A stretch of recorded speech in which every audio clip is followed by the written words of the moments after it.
रहीम अस्सलाम वालेकुम नादरीन, आप यूट्यूब चैनल देख रहे हैं। मैं इमरान खान हूँ। सबसे पहले तो नौरीन न्याजी इमरान खान साहब की बहन है, उनका एक स्टेटमेंट आया हुआ है और उस स्टेटमेंट के ऊपर पाकिस्तान में आग लगी हुई है। बहुत सारे टाउट्स और बहुत सारे वो लोग जो मिलिट्री एस्टेब्लिशमेंट के लिए काम करते हैं, उन्होंने शोर मचा दिया, जनाब बहुत बड़ी गद्दारी हो गई, बहुत बड़ी ज़्यादती हो गई, अब जनाब नहीं छोड़ना चाहिए इनको, इमरान खान के ख़ानदान को भी नहीं छोड़ना चाहिए। ये वही लोग हैं जो फजल रहमान को भी पड़े हुए हैं थोड़े दिनों से, और अब ये नौरीन खानम के पीछे पड़ गए हैं। वजह क्या बनी, उनसे एक इंटरव्यू हुआ था और मेरी इन्फॉर्मेशन के मुताबिक ये इंटरव्यू नया नहीं है, ये कोई 3-1 माह पुराना इंटरव्यू है। और ये इंटरव्यू में इन्होंने सख्त बातें कर दी थी और ख़ुद ही दरख्वास्त करके रुकवा भी दी थी कि जनाब इंटरव्यू ना चलाया जाए। अब उसका एक क्लिप निकाल लिया और क्लिप निकाल के रोला पड़ गया पाकिस्तान में कि जनाब उन्होंने ये बात क्यों की। नंबर एक तो ये है कि अगर आप अपने इंटरव्यू में कोई ऐसी बात कर देते हैं जो आपको बाद में महसूस होता है कि नहीं ये बात मैंने गलत की है, तो आप जिसको इंटरव्यू दे रहे होते हैं, आपका ये हक है कि आप उसको फ़ोन करके कहें जी ये वाली बात आप निकाल दें, ये मैंने उस वक्त जज्बात में कह दी और मैं इस पर बिलीव नहीं करता। तो उन्होंने वो बात रुकवा दी थी, लेकिन अब दोबारा से वो क्लिप निकाला गया और उसके बाद एक गद्दारियों की फैक्ट्री खोल दी गई।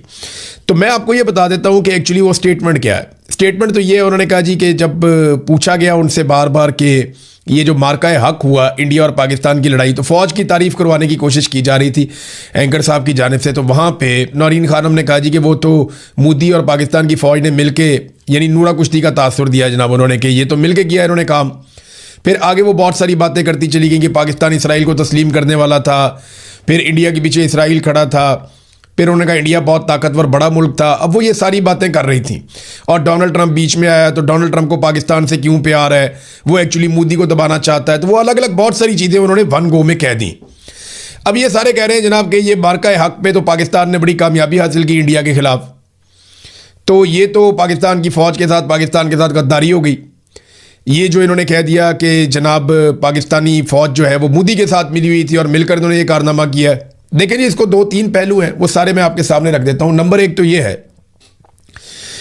कि ये एक ऐसी खातून का इंटरव्यू है जिसका भाई भी जेल में बंद है बेगुनाह, और जिसका बेटा भी जेल में बंद है बेगुनाह, और बंद किया हुआ है फौजी जर्नैलों ने। ये तो बात बिल्कुल क्लियर है। अब वो बच्चे नहीं हैं, उनको ये पता है कि आसिम मुनीर साहब ने बंद किया हुआ उसके भाई को भी और उसके बेटे को भी, और ना सिर्फ बंद किया हुआ बल्कि बेगुनाह बंद किया हुआ और तकालीफ भी दे रहे हैं और कैद तन्हाई में भी रखा हुआ है, और उनके हुकूक भी सारे मुअत्तल कर लिए हैं, हत्ता कि उनकी जो पाकिस्तान में हुकूमत बनी वो भी छीन ली है। तो एक ऐसी खातून जिसे कैद तन्हाई में उसके भाई का सामना है, वो हर हफ्ते जाती है, जब वो कोई इंटरव्यू देगी तो वो नॉर्मल स्टेट ऑफ माइंड में नहीं है। उनको तो आपने एक जंग में उतारा हुआ है और रोज़ाना की बुनियाद के ऊपर कभी आप उनके ऊपर वाटर कैनन मारते हैं, कभी आप उन्हें पकड़ के ले जाते हैं, कभी आप दूर छोड़ के आ जाते हैं। तो जो आप हरकतें उनके साथ करते हैं तो वो नॉर्मल नहीं है। जब आप उन्हें ये कहेंगे कि आप तारीफ़ करें इन्हीं लोगों की जो आपके साथ ये कर रहे हैं, उसी इदारे की तारीफ़ करें जिसका जर्नैल आपके साथ ये कर रहा है, तो ये एक ऑब्वियस रद्द अमल है। ऐसा नहीं है कि कोई ऐसी अजीब चीज़ नहीं है, ये कोई भी होगा वो इसी तरह बेचारा करेगा। आम आदमी की मैं आपको बात कर रहा हूँ। अब ये कोई बहुत बड़े पॉलिटिकल लीडर्स तो नहीं है कि इन्हें इस बात का ख्याल रखना पड़ेगा कि लोग हमें कल को वोट नहीं देंगे अगर हमने ये बात कर दी है वो बात कर दी। ना इन्होंने इलेक्शन लड़ना है, ना इनका इससे कोई ताल्लुक है। इनके भाई ने ज़रूर इलेक्शन लड़ना है और उसका सियासत से ताल्लुक भी है, लेकिन वो एक माँ भी है और एक बहन भी है, और जो उसके साथ हुआ वो सबको नज़र भी आ रहा है। तो उन्होंने जज्बात में वो बात की, लेकिन उसके बाद उन्होंने कहा कि इसको ऑन एयर ना करें, आप इसको ना चलाएं। लेकिन फिर उसमें से वो क्लिप किसी ने देख लिया या कहीं से पता चल गया, तो वो क्लिप अब वायरल कर दिया गया और उनके ऊपर इल्ज़ामात लगाए जा रहे हैं। गद्दारी के इल्ज़ामात पाकिस्तान में नए नहीं हैं। देखें, नौरीन न्याजी ने वही किया जो पाकिस्तान के जर्नैल हमारे साथ करते हैं। आप देखें ना, अगर जर्नैलों को ये कहा जाए कि वो मोदी के साथ मिल गए हैं तो कितना बुरा लगा उन्हें कि उन्होंने सारे टाउटों के पट्टे खोल दिए कि पै जाओ इनको। तो जर्नैलों को कितना बुरा लगा ना, उन्हें लगा कि अब बहुत बड़ी ज्यादती हो गई है कि हमें मोदी के साथ मिला दिया है। लेकिन आप ये देखें कि पाकिस्तान में किस किस को गद्दार नहीं कहा गया। नवाज शरीफ को नहीं मिलाया गया मोदी के साथ, बेनज़ीर को नहीं मिलाया गया इंडिया के साथ, क्या जरदारी को नहीं मिलाया गया इंडिया के साथ, क्या हम सबको रा का एजेंट नहीं कहा जाता, क्या हम सबको गद्दार नहीं कहा जाता, और कहता कौन है? यही जर्नैल कहलाते हैं। ये मुख्तलिफ महकमों के अंदर बैठे हुए जर्नैल, ये अपने टाउटों के जरिए से और अपने असर रसूख को इस्तेमाल करते हुए पाकिस्तानियों को गद्दार डिक्लेयर करते हैं। अभी थोड़े दिन पहले एक अहमद साहब है, उन्होंने अहमद शरीफ साहब से एक सवाल भी पूछा कनाडा से। उन्होंने कहा जी, अहमद साहब ने कहा जी बताएं कौन कौन गद्दार है। उन्होंने एक एक नाम लेकर बताया, दर्जनों गद्दार उन्होंने गिना दिए। तो ये जो गद्दारी का खेल है ना और गंद है, ये पाकिस्तान की मिलिट्री एस्टेब्लिशमेंट ने मारना शुरू किया। आसमा जहांगीर भी गद्दार थी, अहमद मीर भी गद्दार था, इमरान रियाज भी गद्दार है। अरशद शरीफ को गद्दार कहा, वो मुल्क के लिए शहीद हो गया। अरशद शरीफ की फैमिली को गद्दार कहा गया। जो सहाफ़ी सवाल पूछे वो भी गद्दार है, जो वकील इंसाफ की बात करे वो भी गद्दार है, जो जज खड़ा हो जाए वो भी गद्दार है, जो सियासतदान कहे कि हमने आपको आपके काम तक महदूद करना है वो भी गद्दार है। तो ये गद्दारी के सर्टिफिकेट्स बांटने का जो सिलसिला पाकिस्तान में शुरू किया गया, ये पाकिस्तान की मिलिट्री एस्टेब्लिशमेंट ने शुरू किया। तो जब आपको कोई गद्दार कहे कि आप मोदी के साथ मिले हुए हैं, तो देखा कितना बुरा लगता है, कितनी आग लगती है, कितना प्रॉब्लम होता है आपको कि यार हमें कह दिया।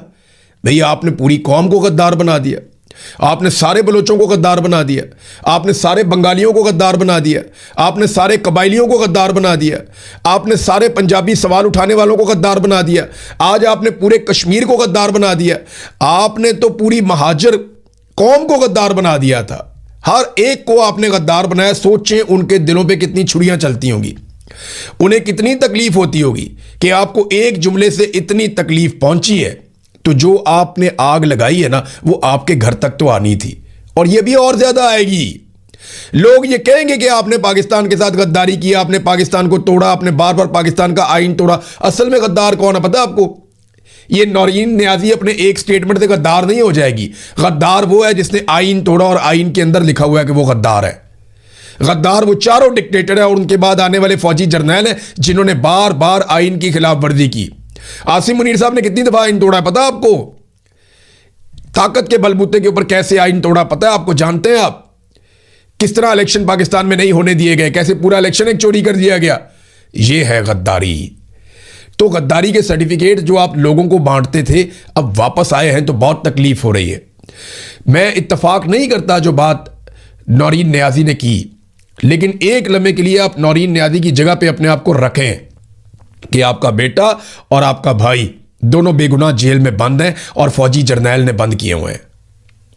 और ना सिर्फ बंद किए हुए हैं बल्कि उनको तकलीफ भी दे रहा है, कैद तन्हाई में रखा हुआ, और वो बेगुनाह है।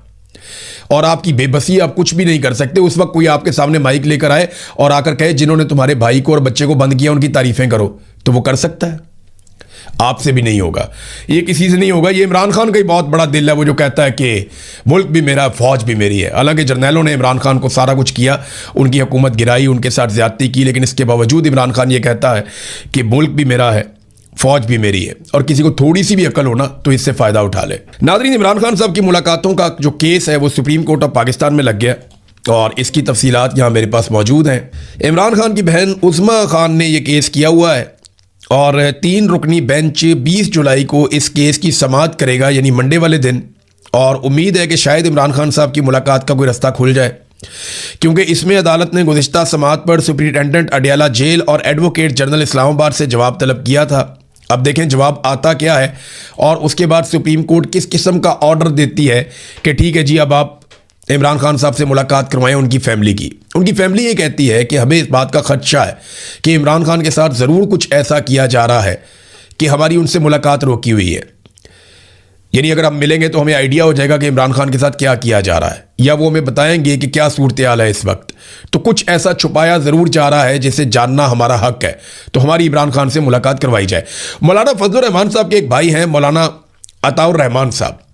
पाकिस्तान में मुझे लगता है उन्हें सबसे ज़्यादा जल्दी है कि वो फजलुर रहमान साहब गिरफ्तार हो जाएं, या फजलुर रहमान साहब जो हैं उनके ऊपर मुकदमा दर्ज हो जाए। और वो बार बार चैलेंज करते हैं कि जनाब मौलाना फजलुर रहमान के ऊपर मुकदमा दर्ज किया जाए। ये मौलाना फजलुर रहमान के भाई हैं, इन्हें सबसे ज़्यादा जल्दी है। शायद वो चाहते हैं कि मौलाना साहब जल्दी जल्दी हीरो बन जाएं, या वो चाहते हैं कि वो बेनिफिशरी बन जाएं, फटाफट मौलाना साहब भी पुरचे हो जाएं, नायल हो जाएं, अंदर हो जाएं। देखिए उन्होंने कहा क्या, उन्होंने कहा जी मौलाना के खिलाफ किसी ने क्या पर्चा देना है, क्योंकि मौलाना के पास चपेड़े खाने वाले नहीं बल्कि मारने वाले कारकुन हैं। ये तो जब आपकी लड़ाई होगी तो पता चलेगा। तहरीक लब्बैक वाले भी यही कहते थे, तहरीक लब्बैक वाले भी ये कहते थे कि जनाब वो पता नहीं नाचन वाले कह के और पता नहीं क्या कुछ कह के पीटीआई वालों को चिढ़वाते थे और बड़े बड़े बोल बोलते थे, बहुत अजीब अजीब बातें करते थे। लेकिन जब गोली चली तो उसके बाद उनके मुझे जो फ़ोन आ रहे थे, मेरे पास आज भी उनके ऑडियो मैसेजेस मेरे पास आज भी रिकॉर्ड पड़े हैं कि क्या हालत हो रही थी, चारों तरफ से गोली चल रही थी। तो अताउर रहमान साहब, आपको आइडिया भी नहीं है कि ये रियासत कैसे कुचलती है इंसानों को। क्योंकि आप रियासत के साथ मिलकर हमेशा खेले हैं, आप हमेशा गुडी गुडी खेले हैं, आप हमेशा एस्टेब्लिशमेंट के साथ रहे हैं, आपने हमेशा नरम बिस्तरों पे अपनी नींद पूरी की है, तो आपको आइडिया नहीं है कि सख्ती क्या होती है। वो तहरीक लब्बैक वालों से पूछ लें, आपको वो मशवरा दे देंगे। फिर वो कहते हैं इमरान खान के दौर में नैब ने नोटिस भेजा था फजलुर रहमान को। फजलुर रहमान ने कहा कि हम कोर कमांडर पेशावर के दफ्तर की तरफ मार्च करेंगे, तो उसी शाम नैब की वजाहत आ गई कि हमने कोई नोटिस नहीं भेजा। अब वो बार बार चैलेंज कर रहे हैं, जनाब देव पर्चा। मुझे लगता है उन्हें जल्दी है मकबूल होने की, जल्दी है हीरो बनने की, और उन्हें लगता है कि एस्टेब्लिशमेंट के खिलाफ बोल बाल के वो हीरो बन जाएंगे। देखिए ये बात तो सबको समझ आ गई, तहरीक चलाओ, एस्टेब्लिशमेंट के खिलाफ हो जाओ और उसके नतीजे में कुछ ना कुछ आपको मिल जाता है, कुछ ना कुछ मकबूलियत आपके हिस्से में आ जाती है। जैसा कि अब अली अहमद कुर्स साहब को वकला तहरीक की सरबराही दे दी गई है और उन्होंने कहा जी ठीक है मैं इसे कबूल करता हूं, लेकिन मेरे ख्याल छुट्टियों के बाद अब ये वकला तहरीक चलाएंगे, यानी पहले छुट्टियां गुजारेंगे और उसके बाद तहरीक चलाएंगे। तहरीकें ऐसे नहीं चलती होती, वकला तहरीक अगर चलनी होती तो पहले चल जाती। माजी में जो वकला तहरीकें चली हैं उसके पीछे पीपल्स पार्टी और PMLN ने और दीगर लोगों ने बहुत बड़ी बड़ी फंडिंग की थी, बहुत सारा पैसा वकला को दिया गया था, और उसके अलावा मिलिट्री एस्टेब्लिशमेंट के अंदर से वकला की तहरीक को सपोर्ट किया गया था मुशर्रफ के खिलाफ, तो तभी वकला तहरीक जो है वो कामयाब हुई थी। अगर वकला तहरीक के पीछे एस्टेब्लिशमेंट या आलमी एस्टेब्लिशमेंट या पैसा खड़ा हुआ ना होता तो वकला तहरीक कभी भी कामयाब ना होती। ये वकीलों ने खुद से कभी कोई तहरीक बना के कामयाब नहीं की, मैंने तो नहीं देखी। मैंने तो एक ही बड़ी तहरीक देखी है, उस तहरीक के अंदर इन्हें एस्टेब्लिशमेंट की भी हमायत थी, सियासी जमातों की भी हमायत थी और खुली फंडिंग थी। तो आप देखते हैं कि बगैर फंडिंग के और बगैर एस्टेब्लिशमेंट की हमायत के पाकिस्तान के वकला कैसे खड़े होते हैं। जो खड़े होते हैं वो जेल चले जाते हैं। इंतजार पंजूता देखे उन्होंने जबरी तौर पर लापता कर दिया था। फिर आप देखें अभी रजी ताहिर साहब तो आ गए हैं, अहमद फरहाद साहब अभी तक बंद हैं, कैद हैं। ये लोग हैं ना जो खड़े हो जाते हैं। ईमान मजारी, मारंग बलोच, हादी अली चट्टा, ये कौन लोग हैं? ये वो लोग हैं जो खड़े हैं और वकला हैं और ये हार मानने के लिए तैयार नहीं है, जेलों में बंद है। तो अगर जब अली अहमद कुर्स साहब पूरी ताकत के साथ खड़े होंगे तो वो भी किसी जेल के अंदर बंद होंगे। ये वकला को कम से कम भी 10-15 हज़ार वकील कुर्बान करना पड़ेगा, जेलों के अंदर बंद करवाना पड़ेगा, फिर जाके कोई वकला तहरीक चलेगी। अदरवाइज मुझे वो चलती हुई दिखाई नहीं दे रही। नाज़रीन, कश्मीरियों ने अपनी लिस्टें जारी कर दी हैं। जॉइंट अवामी एक्शन कमेटी ने, ये काम वैसे पाकिस्तान तहरीक इंसाफ को भी करना चाहिए था, आज तक नहीं कर पाई। इतनी बड़ी पॉलिटिकल पार्टी है कि हमारे कौन कौन लोग शहीद हुए, किस तरह का डाटा आना चाहिए। डाटा देखें उन्होंने कैसे ज़बरदस्त तरीके से, जो जॉइंट अवामी एक्शन कमेटी है उन्होंने 42 शोहदा का डाटा जारी किया अपने, और इसी दौरान में सब कुछ हुआ। उन्होंने कहा जी कि 11 लोग हमारे रावला कोट में शहीद किए गए, उन सब के नाम लिखे, आगे तारीखें लिखी कि जनाब इस तारीख को फलां फलां जगह पे हमारे लोगों को शहीद किया गया। ये रावला कोट का सारा इन्होंने डाटा दे दिया। बाग के अंदर 4 शोहदा हैं, रावला कोट में 11 शोहदा हैं, कोटली के अंदर 10 शोहदा हैं। मैंने आपको बताया था ना कोटली में बहुत खौफनाक इंसिडेंट हुआ। ये 9 जून को जो वाक़या हुआ था, ये लगभग सारे लोग उसी तारीख को शहीद हो गए थे, 10 लोग, और ये 9 जून के ही सारे शोहदा हैं कोटली के। उसके बाद मीरपुर, यहाँ पे भी 4 लोग शहीद हुए हैं, पुलंदरी में 4 लोग शहीद हुए हैं, और हल्का बलोच यहाँ पे 9 लोग शहीद हुए और ये हाल ही में शहीद हुए। ये जो आखिरी एक लड़ाई हुई थी, मैंने आपको बताया था, बड़ी खौफनाक लड़ाई हुई, वहाँ पे सिक्योरिटी फोर्सेस घेरे में आ गई थी, उसके बाद मसाजिद में ऐलान करके वहाँ से निकले हैं। तो ये 14 जुलाई का वाक़या था। तो यहाँ पे भी 9 लोग शहीद हुए। तो टोटल उन्होंने जो नाम बताए हैं, 42 अफराद के बाकायदा नाम जारी किए गए हैं कि ये लोग हमारे शहीद हो गए। अभी इंतजार कर रही है जॉइंट अवामी एक्शन कमेटी, 4 दिन बाकी है, जो टाइम उनसे मांगा गया था 1 हफ्ते का, वो 4 दिन मुकम्मल होने के बाद फिर वो बताएंगे कि उनका अगला लायामल क्या है। नाज़रीन, पाकिस्तान में ये जो एक नया खेल खेला गया है ना पेट्रोलियम मसनूआत के हवाले से, कि जी हम अब रोज़ाना की बुनियाद के ऊपर इसकी कीमत बढ़ाएंगे, तो इस फार्मूले के पीछे असल बात क्या है वो मुझे एक सोर्स ने बताई। उन्होंने कहा जी असल में हो ये रहा था कि इकट्ठी 15 रुपये 20 रुपये कीमत बढ़ानी पड़नी थी हमें, 30 रुपये 50 रुपये भी बढ़ानी पड़ सकती है हमें। तो जब इकट्ठी कीमत बढ़ाते हैं ना तो उससे अवाम के अंदर बड़ा नेगेटिव इम्पैक्ट जाता है, फिर कम हम कर नहीं पाते, क्योंकि पाकिस्तान में आसान तरीका ये नज़र आ गया है कि आप लोगों की जेबें काटें पेट्रोल में से, और वो जो जेबें आप काटें उससे आप अपना जो शॉर्टफॉल है उसे कवर करने की कोशिश करें, लेकिन वो हो नहीं रहा। अब मामला ये है कि ये रोज़ाना की बुनियाद पे जब करेंगे ना तो 2, 3, 4 रुपये बढ़ा दिया करेंगे, 2 रुपये बढ़ा लिया, 3 रुपये बढ़ा लिया, 4 रुपये बढ़ा लिया। तो जब आप 2 हफ्ते के बाद उसको मल्टीप्लाई करेंगे तो आपको पता चलेगा कि 2 हफ्ते में लगभग 30 रुपये 40 रुपये 50 रुपये पेट्रोल की कीमत बढ़ गई है। लेकिन क्योंकि वो रोज़ाना 2-3 रुपये करके बढ़ी होगी तो किसी को महसूस भी नहीं होगा। तो ये है जनाब नया फार्मूला कि गैर महसूस तरीके से पेट्रोलियम मसनूआत की कीमतों में इजाफा किया जाए और कभी भी ये खबर ना चले तो हम एक और काम करते हैं ना, जितनी कीमत बढ़ेगी हम 10 दिन के बाद इकट्ठा रिपोर्ट कर देंगे कि जनाब पिछले 10 दिनों में पेट्रोलियम मसनूआत की कीमतें इतनी बढ़ गई, पिछले एक हफ्ते में पेट्रोलियम मसनूआत की कीमतें इतनी बढ़ गई। तो खबर इस तरह दे लेंगे। ये हुकूमत जो मर्जी कर ले, इनके पास सोशल मीडिया का कोई तोड़ नहीं है। ये नहीं समझ सकते जो इनके साथ हो रही है और जो इनके साथ होने वाली है। ये अपनी कब्र खुद खोद रहे हैं, अपनी सियासी कब्र खोद रहे हैं और ये सारे उसके अंदर दफन हो जाएंगे, हमें दिखाई दे रहा है। पाकिस्तान ने पिछले माली साल में कितना कर्जा लिया, इसके हवाले से एक रिकॉर्ड आ गया हमारे पास। एक तो जो चाइना से पाकिस्तान ने कर्जा लिया है, जो 2025-26 के बीच में जो माली साल था उसमें जो कर्जा लिया एक साल में, तो चाइना से 16.2 अरब डॉलर के कर्जे पाकिस्तान ने लिए। अब ये इसमें रीशेड्यूल भी है और 1.7 अरब की रीफाइनेंसिंग भी है और पाकिस्तान ने 16.2 अरब डॉलर के बैरूनी कर्जे हासिल किए हैं गुज़िश्ता एक साल के अंदर। अब आप अंदाज़ा कर लें कि इतनी बड़ी मिकदार में जब आप कर्जे हासिल करते हैं तो पाकिस्तान की इकॉनमी कहाँ खड़ी होगी। और गुज़िश्ता माली साल में जो टोटल कर्जा लिया वो 27.2 अरब डॉलर के गैर मुल्की कर्जे पाकिस्तान ने हासिल किए, जिनमें चीन और सऊदी अरब के 9 अरब डॉलर के रोल ओवर्स भी शामिल हैं। इन कर्जों का बड़ा हिस्सा बजट, पुराने कर्जों की अदायगी और ज़र मुबादला के ज़खायर बरकरार रखने में खर्च हुआ। यानी कोई तरक्याती मनसूबा इन कर्जों से नहीं चला। यानी आप कर्जा लेते हैं ना, मुल्क को तरक्की देते हैं, जो तरक्की देते हैं उसमें से पैसे निकलते हैं, फिर आप कर्जा वापस कर देते हैं, वो चक्कर नहीं है। यानी एक आम आदमी, एक आम दुकानदार भी कर्जा लेता है तो वो कारोबार करता है, उससे पैसे बनाता है, कर्जा वापस उतारता है, मुनाफा अपने पास रखता है, अपने कारोबार को बड़ा करता है। तो मुल्क भी ऐसे ही करते हैं। लेकिन हमने कर्जा जो लिया वो कर्जे उतारने के लिए लिया, या ज़र मुबादला के ज़खायर को मुस्तहकम रखने के लिए लिया, या डॉलर को कंट्रोल करने के लिए लिया। तो हमने जो कर्जा लिया उसका सिर्फ 13% हमने तरक्याती मंसूबों पे खर्च किया और 13% में भी आपको पता है आधा चला जाएगा कमीशनों के अंदर। तो पाकिस्तानियों पे क्या लगा, 5 से 6%, 7%। तो जितना पाकिस्तानियों के नाम के ऊपर कर्जा लिया गया उसका 10% भी पाकिस्तानियों के ऊपर खर्च नहीं किया गया, इनकी नालायकियों के ऊपर खर्च हुआ। तो ये नादरीन इस वक्त सिचुएशन है। अब आ जाए जो बड़ी खबर है, ईरानी सफ़ीर का एक स्टेटमेंट आया और प्रॉब्लम यह है कि जंगबंदी खत्म हो गई अमेरिका और ईरान के बीच में। अमेरिका आबना हुर्मुज़ को ज़बरदस्ती खोलना चाहता है, ईरान उसके ऊपर रद्द-ए-अमल देता है, फिर अमेरिका ईरान के ऊपर अटैक करता है। ईरान जो है वो वापस जितने भी अरब ममालिक में अमरीकी फ़ौजी अड्डे हैं उनके ऊपर अटैक करता है। ईरान ने इस मरतबा ज़्यादा अटैक किया है उर्दन पे। और उर्दन पे अटैक क्यों कर रहा है, अगर आप नक्शा देखें तो आपको समझ आएगा कि उर्दन ढाल है इसराइल की। यानी इसराइल से पहले बहुत बड़ा एरिया है उर्दन का। इसराइल जो भी मिसाइल पहुंचता है या जो भी ड्रोन इसराइल में पहुंचता है वो उर्दन से होकर पहुंचता है और उर्दन की फिजा के अंदर 70%, 60% वो मिसाइल या ड्रोन तबाह कर दिए जाते हैं जो इसराइल के लिए जा रहे होते हैं। तो उर्दन ने हमेशा इसराइल के लिए एक ढाल का काम किया।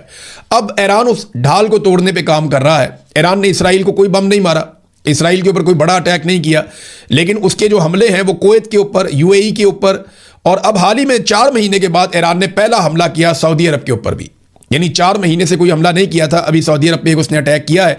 तो कतर पे, कुवैत पे, यूएई पे, इराक पे, यहाँ पे वो अटैक कर रहा था, लेकिन उर्दन पे सबसे ज़्यादा हमले किए हैं और जो वहाँ फ़िज़ाई दिफाई निज़ाम लगे हुए हैं उर्दन में उनको वो तबाह कर रहा है, ताकि कल को अगर वो इसराइल पे अटैक करे तो रास्ते में उसके मिसाइलों को या ड्रोन्स को रोका ना जा सके।